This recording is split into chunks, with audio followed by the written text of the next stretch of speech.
Voi sapete come la nostra spiritualità 여러분들은 우리 자신의 성덕의 길인 이 영성의 하나의 사실 위에, 즉 하느님의 사랑에 대한 믿음과 우리 위에는 우리를 사랑하시는 아버지가 계신 고로 고아가 아니며 홀로가 아님을 알고 있다는 사실에 기초를 두고 거기서 모든 것이 나왔음을 알고 있습니다. 이러한 믿음은 어떤 생각이 우리를 근심스럽게 하고 동요시킬 때 적용될 수 있습니다. 이런 생각들이란 때로는 미래에 대한 두려움, 건강에 대한 걱정, 예상되는 어떤 위험에 대한 불안일 수도 있고 가족에 대한 불안이나 어떤 일에 대한 걱정, 어떻게 처신해야 할지에 대한 불확신감, 부정적인 소식에 대한 놀라움, 기타 여러 가지에 대한 두려움 등으로 나타납니다.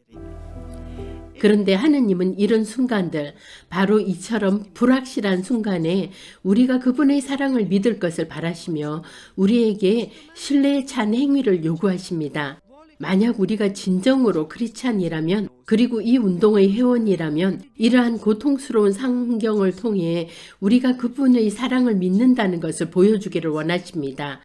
그렇게 한다는 것은 곧 그분이 우리에게 아버지이시며 우리를 생각하심을 믿고 따라서 우리의 모든 근심을 그분 안에 던져버리고 그분에게 지워드린다는 것을 뜻합니다.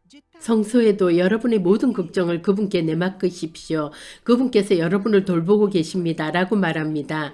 사실 하느님은 아버지이시고 자식들의 기쁨을 원하시기 때문에 그들의 모든 짐을 짊어지시는 것입니다. 또한 하느님은 사랑이시며 그의 자녀들도 사랑이 되기를 바라십니다. 그런데 이런 모든 근심들, 불안, 두려움은 우리의 영혼을 막아버리며 자기 자신 안으로 닫아버림으로써 그분의 뜻을 하면서 하느님께 마음을 열고 이웃을 사랑해야 할 바대로 사랑하기 위해 하나가 되어주는 것을 방해합니다. 우리 운동 초창기 때 성령께서 자신의 교육 방법으로 우리에게 사랑의 첫걸음을 내딛도록 하시던 때 모든 건심을 성부께 던져드리는 것은 매일매일 하루에도 몇 차례씩이나 하던 일이었습니다.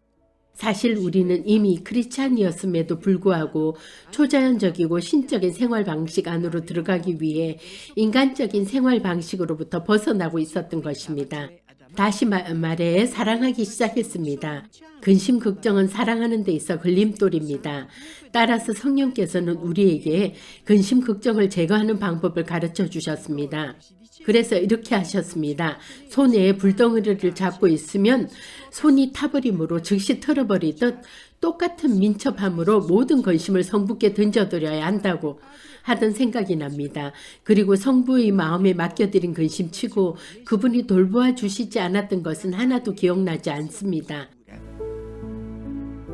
사랑하는 여러분, 믿는다는 것, 하느님의 사랑을 믿는다는 것이 항상 쉽지만은 않습니다. 그러나 우리는 모든 경우에 가장 혼란스러운 경우에조차 그분의 사랑을 믿기 위해 노력해야 합니다. 그러면 지금도 매번 하느님이 개입하심을 보게 될 것입니다. 그분은 우리를 버리지 않으시고 우리를 돌보실 것입니다. 우리 중 여러 사람이 어려운 상황에 놓여 있다는 것을 알고 있습니다.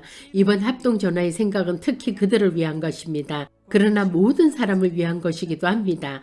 각자 인생에서 얼마나 많은 상황을 당해야 하고 얼마나 많이 그분께서 생각해 주셔야 할 필요가 있는지요. 따라서 모든 근심을 그분께 던져드립시다. 우리는 사랑하는 데 있어 자유로울 것이고 우리를 성덕으로 데려가 줄 사랑의 길에서 더 잘 달려나가게 될 것입니다.